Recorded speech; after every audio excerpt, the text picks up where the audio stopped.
Good morning, नमस्कार, आदाब, सत श्री अकाल दोस्तों। यह है आपका अपना प्रिय डॉक्टर आदि कश्यप मुंबई शा मानुस। आज आपके लिए लेकर आया है एक बहुत ही अच्छी कहानी जो जापान के एक छोटे से गांव की कहानी है। हम आपको आज जापान लेके जाएंगे और वहां की इस कहानी को आपको सुनाएंगे जो कि एक सच्ची कहानी है। एपिसोड नंबर है 2067। डॉक्टर आदि कश्यप मुंबई शा मानुस। दोस्तों, जापान के एक छोटे से गांव में जहां चारों ओर हरियाली और शांति थी, एक युवा मछुआरा रहता था जिसका नाम था काइतो। काइतो अपने सरल जीवन और स्वभाव और मेहनती होने के लिए जाना जाता था। काइतो हर सुबह अपनी छोटी सी नाव लेकर समुद्र में निकल जाता और मछलियां पकड़ता।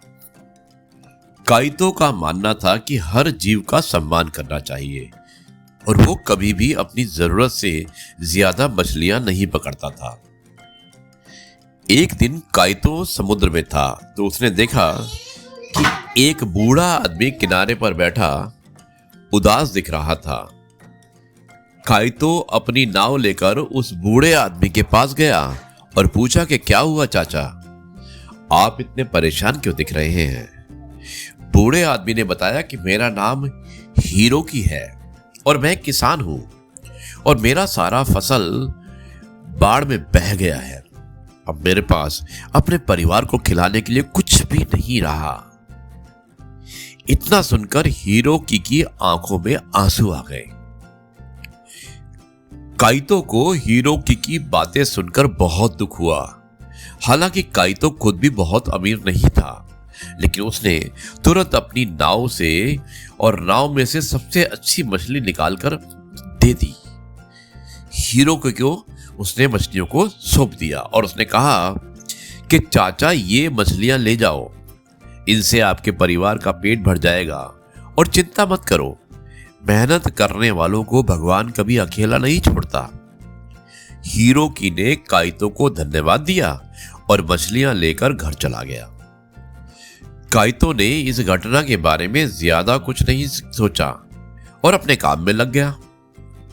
कुछ हफ्तों बाद समुद्र में एक भयंकर तूफान आया। काइतो उस समय अपनी नाव में था और तूफान में फंस गया। उसकी नाव बुरी तरह क्षतिग्रस्त हो गई और वो किनारे से बहुत दूर बह गया। काइतो को लगा कि आज उसकी जिंदगी का आखिरी दिन है, लेकिन तभी एक बड़ी मछली पकड़ने वाली नाव उसकी तरफ आती दिखी। उस नाव पर एक आदमी खड़ा था और उसे हाथ हिला हिलाकर बुला रहा था। जैसे ही वो नाव काइतो के करीब आई, काइतो ने उस आदमी को पहचान लिया। ये तो वही हिरोकी था। हिरोकी ने बताया कि जब काइतो ने उसे मछलियां दी तो उस दिन उसके खेत में एक पुराना कुआं मिला था जिसमें से शुद्ध पानी निकला और उस पानी से उसने अपनी बची हुई जमीन पर सब्जियां उगानी शुरू की और उसकी फसल बहुत अच्छी हुई।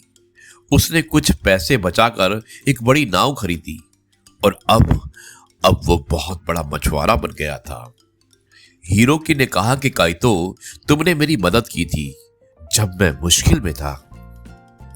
आज तुम्हारी बारी है। तुम्हारा पॉजिटिव कर्मा तुम्हें वापस मिल रहा है।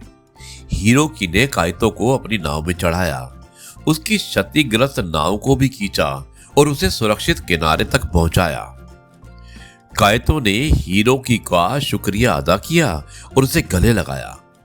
उस दिन काइतो ने महसूस किया कि जब हम दूसरों के लिए अच्छा करते हैं तो वो अच्छाई किसी ना किसी रूप से हमारे पास लौटकर जरूर आती है और यही पॉजिटिव कर्मा है।